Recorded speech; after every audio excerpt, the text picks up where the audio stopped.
ngayon parang ano po, parang yung sobrang tagal na po silang nakakulong. Ano po yung parang yung dito po mga nakakulong po? Parang ano po yung Mga naging kaso nila. Opo, kaya nyo na-encounter nyo po na pinakamahabang time po na nakakulong na sila dito. Kasi yan naman, ang pulis ay inaaresto lang yan.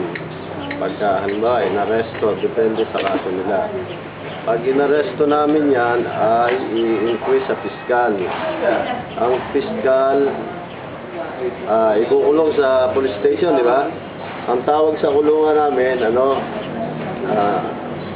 lock up. Ha?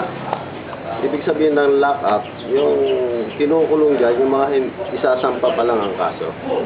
Ha? Tapos pag nagkaroon na ng docket number o kaya case number ang kaso, yan kumbaga na isampa na sa korte, yun ang tinatawag na detainees. Tino-turn over naman yan dito sa BGMP, Bureau of Jail of Management. So, ibang function yan, iba yung police, iba yung BGMP. May division of labor yan. Kami arresting, sila ang confinement, rehabilitation. Yun ang function yan. Tapos yung korte naman, iba rin ang function yan. Yan dyan mag-i-hearing. Sige po. Yan po. Thank you po, kuya. Pero hindi na kasama dyan yung kapatid. Lumalabas na rin nga sa homicide at saka murder. Hindi na sa parricide. Pero yung nanay mo at saka yung anak mo, pinatay mo, yan ang parricide. May pinuntalan po. Thank you po ulit, kuya. Pag sanggol naman ang pinatay nyo, infanticide. Infanticide. Ay, ano yung narinig yun? Infant.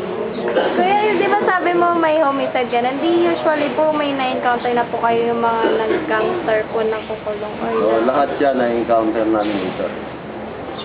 Sa pang-araw-araw na responde namin, na-encounter namin. Sige po. Thank you po. Sa business, ano pong kalimitang nagiging kaso sa mga ganun? Yung sa mga magkasosyo sa negosyo. So, anong problema nila? Hindi po, di ba po? Yung ano po yung mga nagiging common na nagiging problema nila. Kaso, sa nagnenegosyo, baka istapa. Tapos, Diba, istapa mo yung kasosyo mo.